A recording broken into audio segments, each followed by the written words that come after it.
Welcome to the Big L, your unofficial source for Libertarian Party news, arcana, and information for the liberty-minded political junkie. Find us at BigLPodcast.com. Here's your host, Libertarian Party insider and the pink flame of liberty, Karen Ann Harlos. Well, hello there, my beautiful Liberty peeps. Welcome to episode 16. Libertarianism is radical. Sorry, not sorry. Radical! Told you I wasn't going anywhere. But first, let me get out of the way something I have been very lax in doing and what is my least favorite part of being an independent content creator. And that is to let you know that this sort of work only happens with your support. We are libertarians. We understand Tanstaffel. There ain't no such thing as a free lunch. Or honestly, a free podcast. What would that be? I don't know. Close enough, right? Well, obviously that isn't literally true. Very little of my content is behind any paywall, and I intend to keep it that way. But there is no way I can keep regular promises or expand content to the extent possible without your support, because Liberty work will remain a small side gig if things remain as they are. And if that is what it is, that's fine. But I do envision so much more. I have notes upon notes upon notes, as my husband will tell you, of content that I could do. I mean, hell, I could do daily content with the amount of ideas and just angles I would like to pursue, but I have to live. My husband works a commission-based job, and anyone who works in those sorts of fields knows that is feast or famine. So I am the regular, consistent earner in my household, and the libertarian principle of responsibility means that those sorts of things come first. So I have some very specific asks of you today, and I'm sincerely asking you to stop and consider them and not just brush past this, as is easy to do. I know, I do it because I'm a podcast consumer as well. First, become a patron of this show. There are multiple levels on Patreon, and with rare exception, there is a level there that any regular listener can swing. Of course, there are exceptional circumstances, but in general, we do live in a blessed and prosperous society, and we do need to mutually support freedom projects that we get benefit from. There are some perks, but honestly, those are not the primary selling points. The primary selling point is that a worker is worthy of their wages. And I believe that libertarians believe in giving value for value. And because it would be a PETA to keep track of all Big L patrons as opposed to Pink Flame of Liberty patrons, anyone who subscribes as a Big L patron is also given access to subscriber-only content for my YouTube channel, Pink Flame of Liberty. If you are not subscribed, please do. I'm trying to hit the magic point there where YouTube will unlock certain additional privileges, and I'm about 200 subscribers short. That's youtube.com/Pink Flame of Liberty. Now, if you are, for some point of conscience, boycotting Patreon, there are other options, including Bitcoin and PayPal, and those will be in the show notes. Patreon is most convenient for me, as this show is produced within a network, and the consolidation into one point makes it easier for accounting purposes. But if Patreon is just a no-go for you, we do, of course, have other options. I will put that information in the show notes, or you can email me at pinkflameofliberty@gmail.com. Also, in the show notes, you will find my Amazon affiliate link. Why not leverage the corporate monies to fund liberty? Start any search with my link, and anything you buy during that session will be credited to my affiliate account at absolutely no cost to you.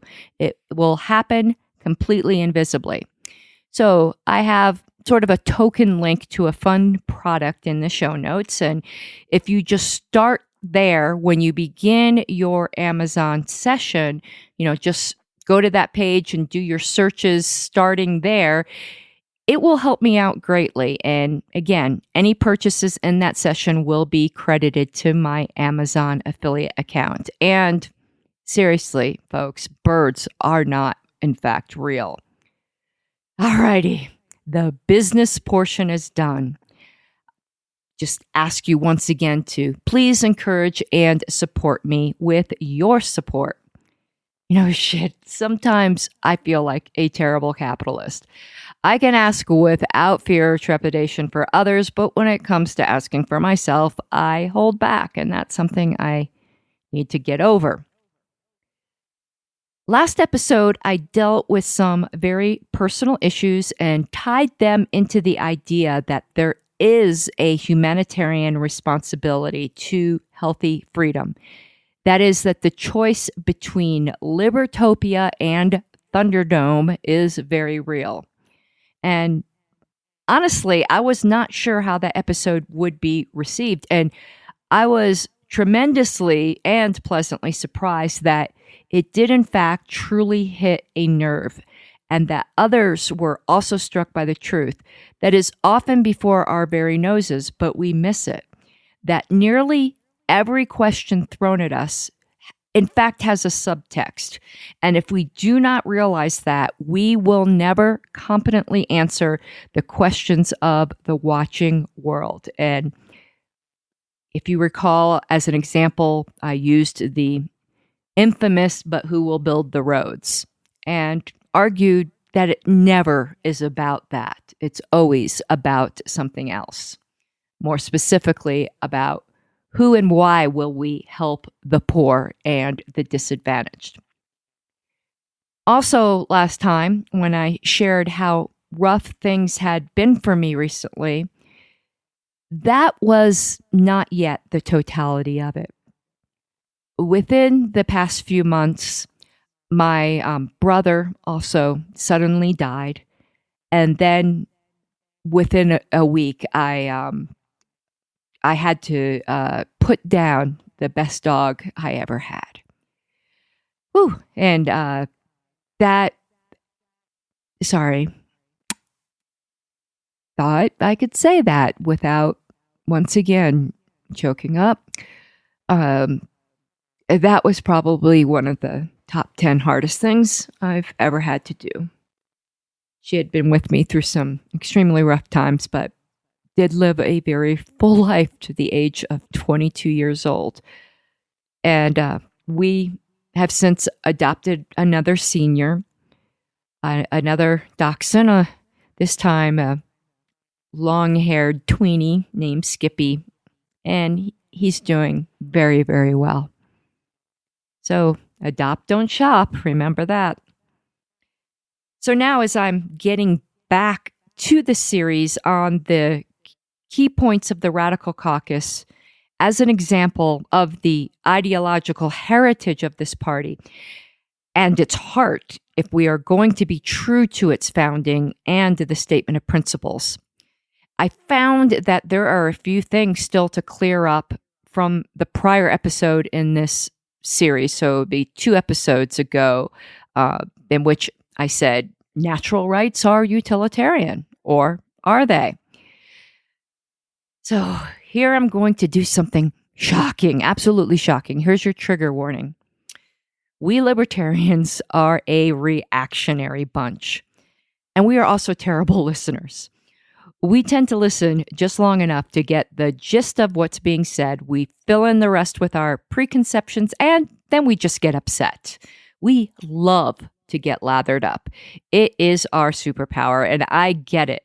I have the same triggers as many of my listeners, and in this instance, it is an immediate gag reflex to the dreaded U word. utilitarianism that is only surpassed by the utter, completely, it's not even a reflex, it's a puke storm to the S word, being socialism. But today we are going to talk about the gag reflex to utilitarianism. It is a red flag to a bull. I get it. And once invoked, we stop listening, or we stop reading, as it was with me. I almost disregarded the Radical Caucus because of that one word that was in their principles. I assumed what was being said and promptly got lathered up, as we are wont to do.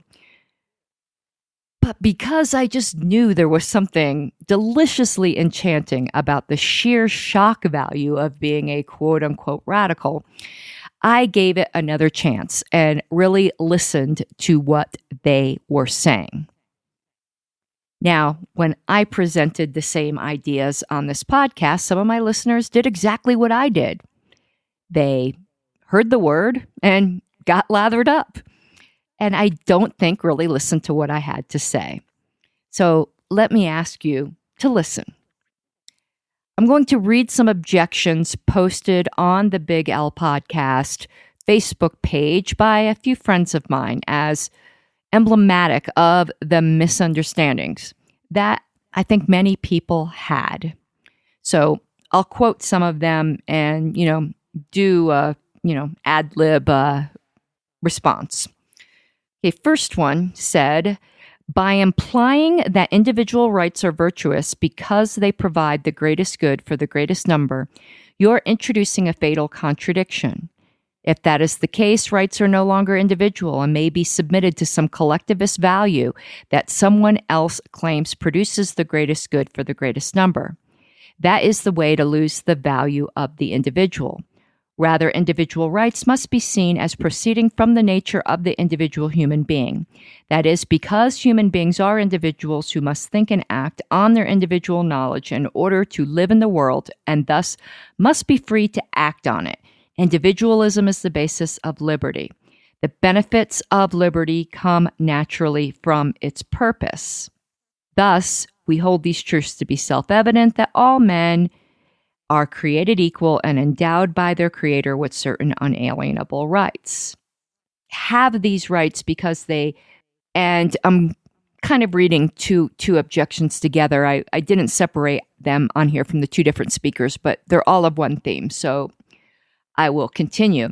It is not that we have these rights because they make the greatest good for the greatest number. It is that respect for these unalienable rights creates a free society in which unimaginable wealth and happiness, this latter in the Enlightenment sense, comes from respect for the natural condition of the human being. Individual liberty may lead to the most benefit for the greatest number of people, but you are implying that the only way to justify an ethical model is to measure its effectiveness at achieving utilitarian goals. Virtue ethics is only good if it makes utilitarians happy in the end. I disagree because the end goal is to hold up the virtues of the ethical model of individual liberty, whether it results in the most good for the greatest number of people or not. This assumes you mean measurable or tangible benefit, such as wealth, and not benefit, as in believing the ethic itself is a benefit. And the more of it, the more subjective good. The line blurs at that level. And here's the thing. I don't disagree with anything said in those objections, because I can sum up these objections into 2 points. Firstly, that I was saying or implying that individual rights are virtuous because they provide the greatest good for the greatest number.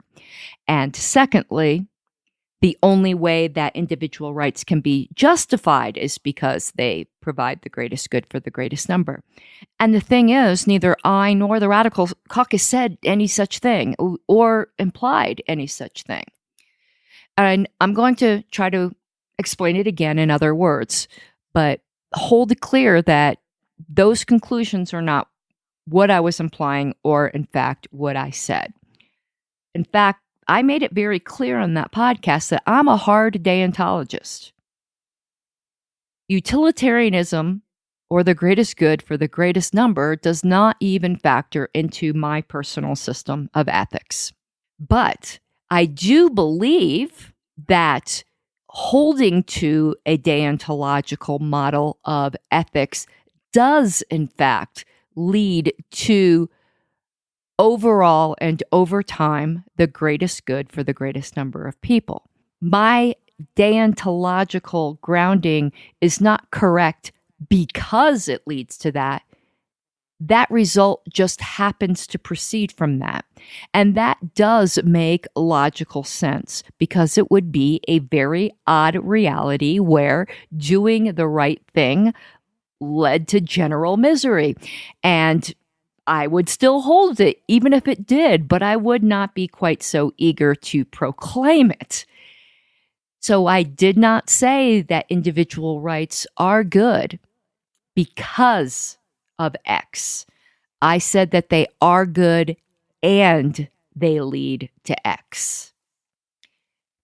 As to the second point, when I talked about justifying things, since I do in fact hold a hard deontological view, I obviously did not mean that ontologically that is the only way rights can be justified. What I did do, though, is recognize that there are utilitarians, and for them, that is how they justify things.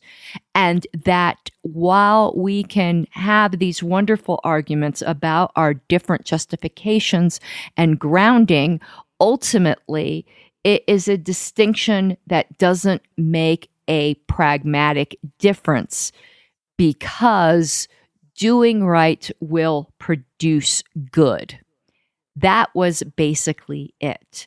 That there was no outworking disjunction between holding to inherent deontological rights and holding to the greatest good for the greatest number of people.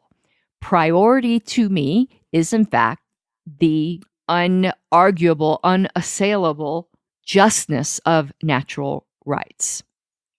I also had brought up, and I think that this might have been causing some of the confusion, where Robert Nozick talked about side constraints. In the book I was referencing, which is Anarchy, State and Utopia, he boldly asserted deontological principles and argued against a sheer linear utilitarian goal.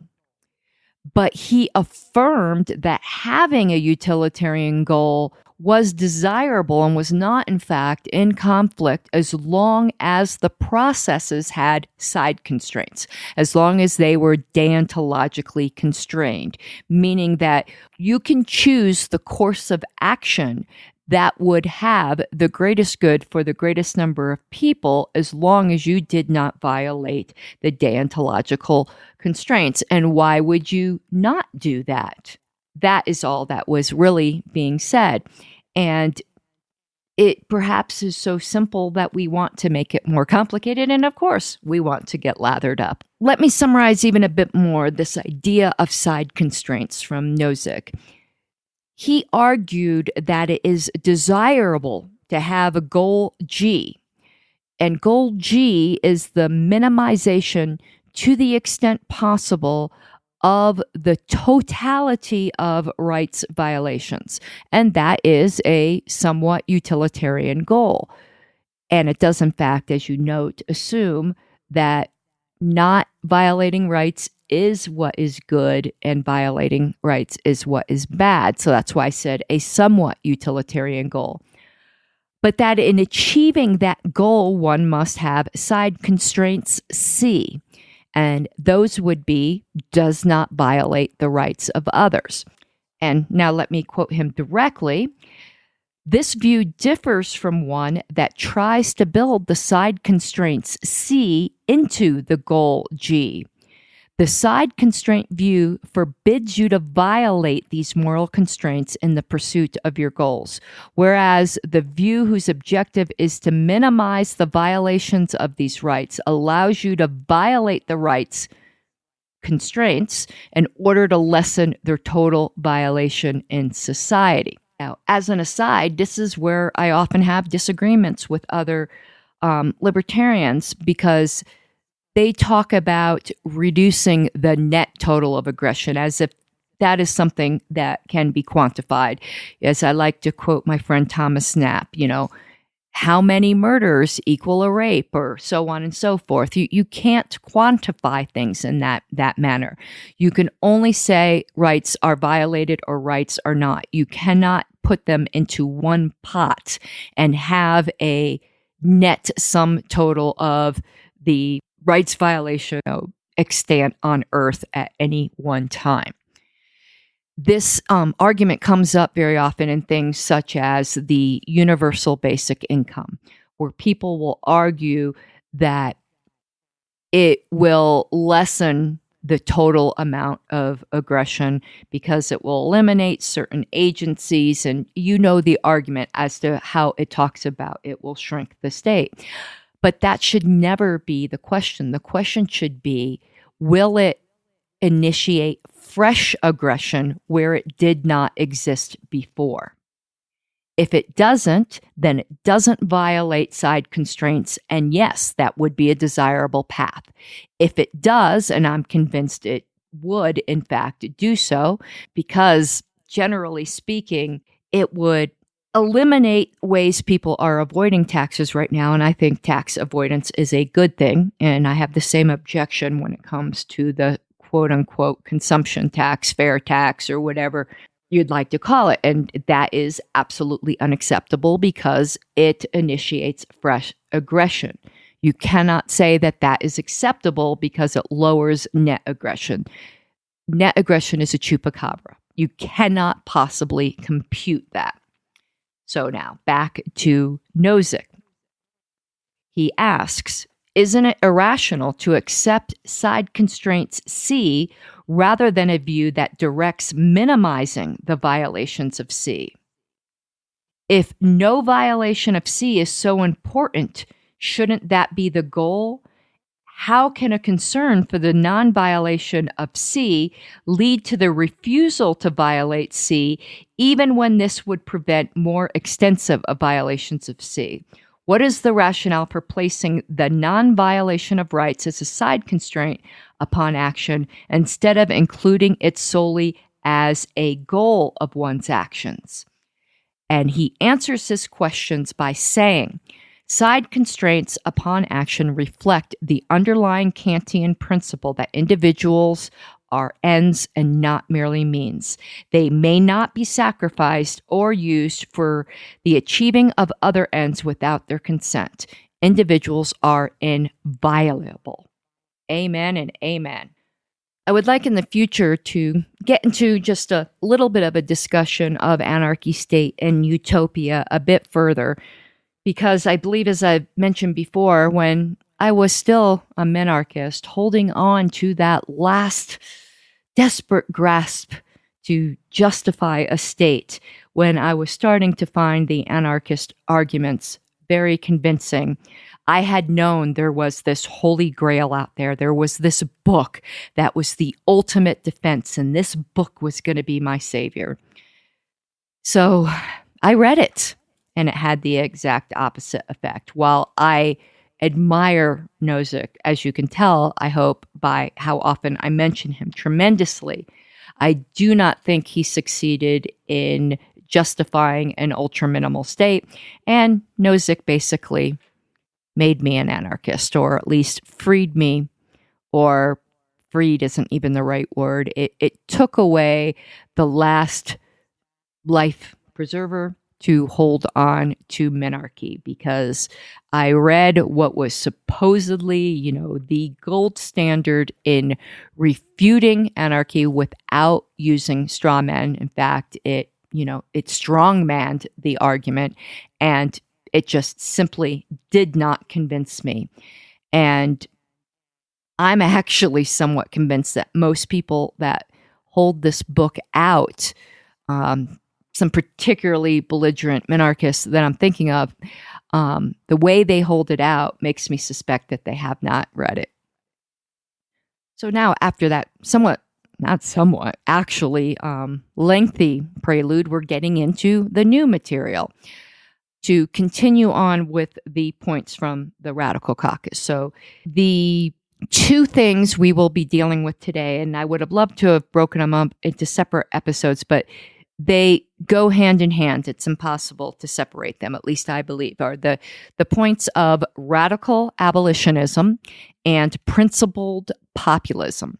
So let me read those points as they are articulated by the Radical Caucus. Radical abolitionism. As the word radical means going to the root of something, radical libertarians should not merely propose small changes to the status quo and debate the fine points of government policy with the opponents of freedom. Instead, libertarians must always make clear that the outright removal of the injustice and interference of the state is our ultimate goal. Speaking from our basic principles avoids the quagmire of self-imposed obligatory gradualism. Rather than offering compromise, we should demand what we really seek, a free society, and let our opponents offer the compromise. And principled populism. The Libertarian Party should be a mass participation party operating in the electoral arena and elsewhere, devoted to consistent libertarian principle and committed to liberty and justice for all. The Libertarian Party should trust in and rely on individuals to welcome a program of liberty and justice, and should always aim to convince people of the soundness of libertarian principles. Simply repeating our basic principles and not proposing transition measures is ineffective in the short run, because only a small part of the populace is interested in liberty in the abstract, and hiding or abandoning our principled positions is ineffective in the long run because it fails to sustain us as a movement and attract and retain new libertarians. And their summary of those 2 points is the Libertarian Party is the only political party that traditionally advocates for real freedom from government. We should emphasize this revolutionary approach rather than watering it down with uninspiring language that is a de facto endorsement of the status quo. Our language should inspire by reflecting our goals, not the compromises we may have to accept on the way to gaining them. The Libertarian Party should be active in all areas of the political sphere with the expectation that individuals who hear and understand our message of freedom and the steps we can take today to increase liberty will choose to join enthusiastically in our journey. The fact that we have not followed those core principles is why we are not further along today. You do not move the Overton window unless you are willing to speak beyond the edges of where it is now, unless you are willing to speak to the third rail of politics, unless you are not willing to hide the ball, you are not willing to disguise what your ultimate position is. You do not hide the end game. And we have spent 50 years agonizing over hiding the end game. Now, that does not entail I cannot say it anything. Well, most people who say this are not lying, but it is in fact a lie. They might be inadvertently lying. They will say, oh, you radicals, you are all or nothing. Really? Where in those things I said does it say that? It in fact states that simply demanding the end goal and not budging is impractical, that you simply can't do that. Quote, simply repeating our basic principles and not proposing transition measures is ineffective in the short run. So, just like utilitarianism and natural rights not being inherently in conflict, I would say that supporting transition measures with, of course, Nozickian side constraints is not in conflict to also clearly stating the end goal. In fact, that is the only way that transitions are, in fact, transitions. If you are not stating your end goal that's beyond the transitions, you are in danger of making the transition the goal. We could learn a lot of lessons from the slavery abolitionists. The slavery abolitionists realized that it was highly unlikely that it would be abolished the very next day, but that is, in fact, what they demanded. They would accept compromises along the way, as long as they were, in fact, true steps forward. True steps forward will conform to side constraint on our values. It will not initiate fresh aggression. It will not cause the government to intrude into areas they are not already. And in that, I think there's a concept that's pretty important, and not everyone will agree with me in it. We do not enter this world as a blank slate. Like the world is not this pristine state of nature where any rights violation that is going on is the initiation of it. The first instance, the setting up of the process that will continue it. We come into life already in a system that is aggression-based. Those aggressions have already been initiated. Our goal is to get them abolished. But in doing that goal, we cannot ignore the fact that we are already in a system in which aggression is impossible to avoid.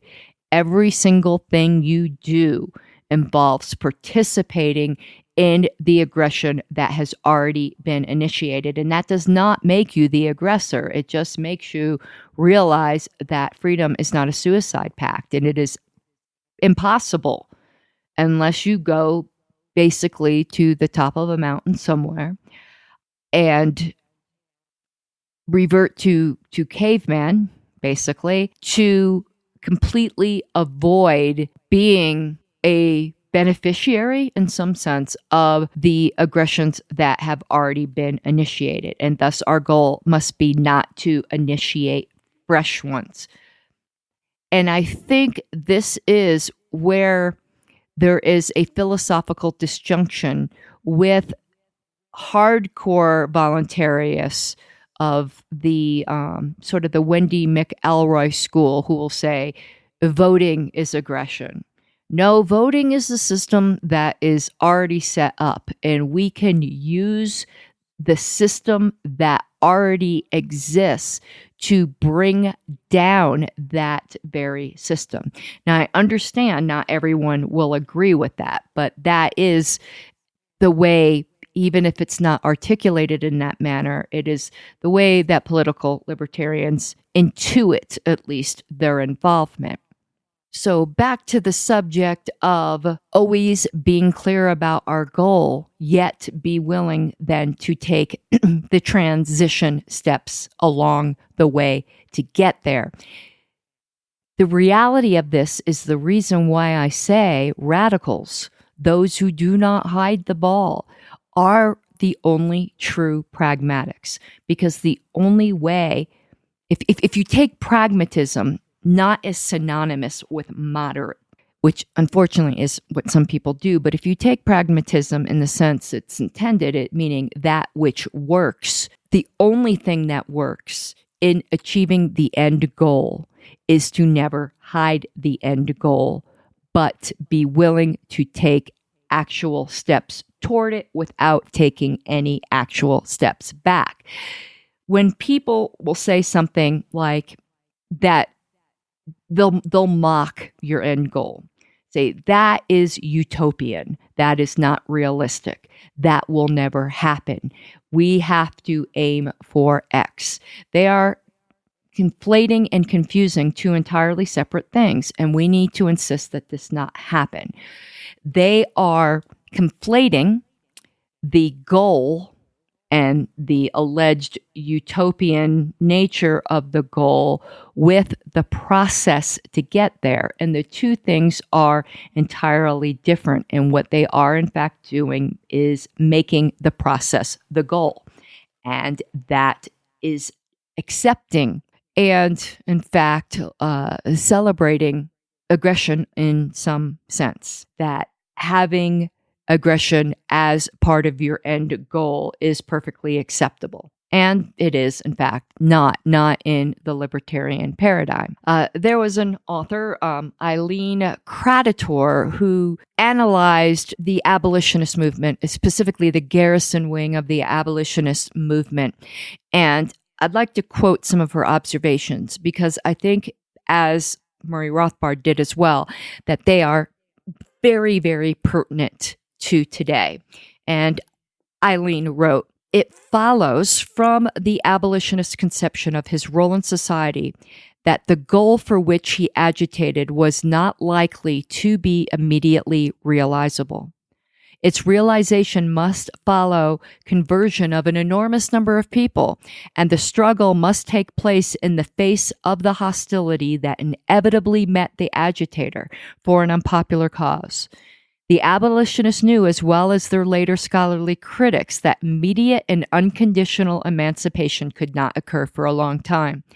But unlike those critics, they were sure it would never come unless it were agitated for during the long period in which it was impracticable. To have dropped the demand for immediate emancipation because it was unrealizable at the time would have been to alter the nature of the change for which the abolitionists were agitating. That is, even those who would have gladly accepted gradual and conditional emancipation had to agitate for immediate and unconditional abolition of slavery because that demand was required by their goal of demonstrating to white Americans that Negroes were their brothers. Once the nation had been converted on that point, conditions and plans might have been made. Their refusal to water down their visionary slogan was, in their eyes, eminently practical, much more so than the course of the anti-slavery senators and congressmen who often wrote letters to abolitionist leaders justifying their adaptation of anti-slavery demands to only what was attainable." That is so directly on point to the libertarian enterprise. And we would do well to learn it. And we haven't. If we had spent these 50 years, these 50 long years in which the end goal was in fact not realizable, it could have been realizable now. Liberty in our lifetimes, at the time those words were written, I do think was possible. But we have to reset that to perhaps liberty in our children's lifetimes or the lifetimes of the young people who are now uttering those same words.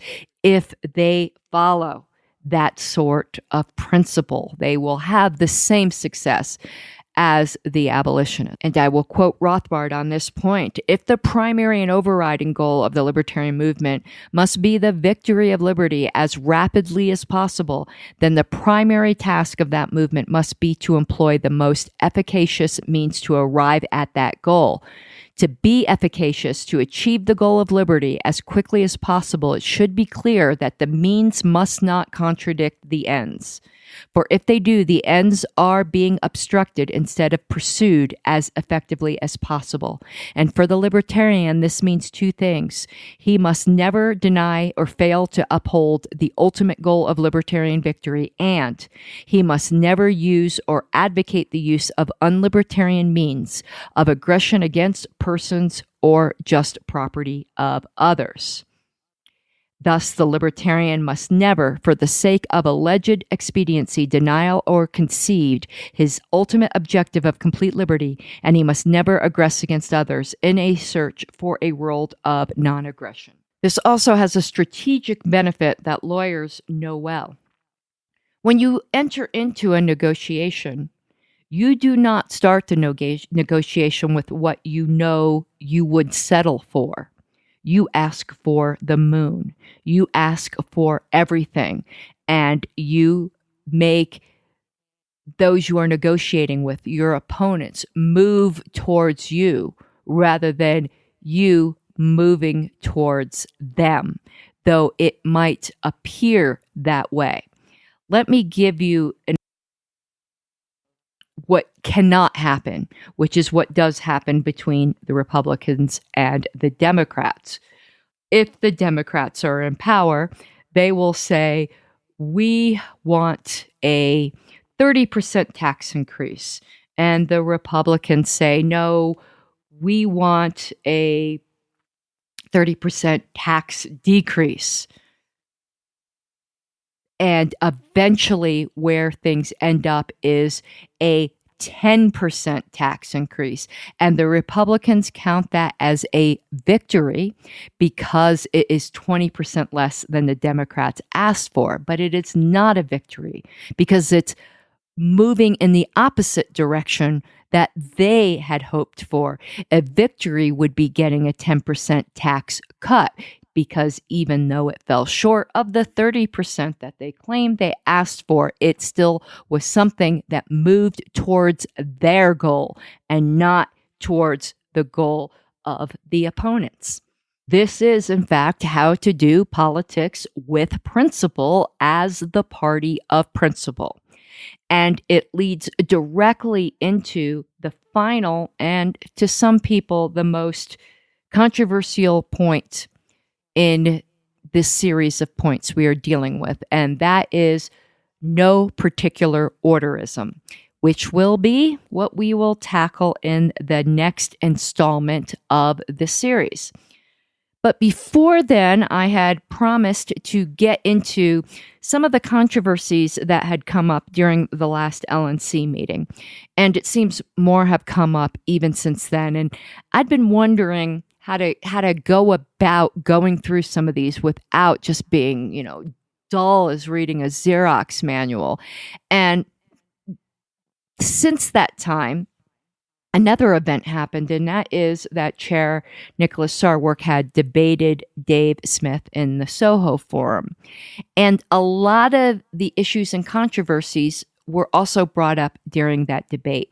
So I thought it might be fun to review portions of it and use that kind of as the matrix or the structure to talk about some of these issues, because there will be some instances in which I agreed with Nick and some in which I agreed with Dave. And of course, I'm a libertarian. There are some in which I didn't agree with either of them, and there will be opportunities for all to get nice and lathered up. So that is something else that is in the works. So until that time, I implore you again to please have pity on me and support this podcast. Help me do more to get the word out. So until next time, thank you. Have an awesome day. Mi guapos de libertad. Thank you for listening to The Big L, where size does matter. Subscribe today and help support the show by going to BigLpodcast.com. This has been a Pax Libertas Productions podcast.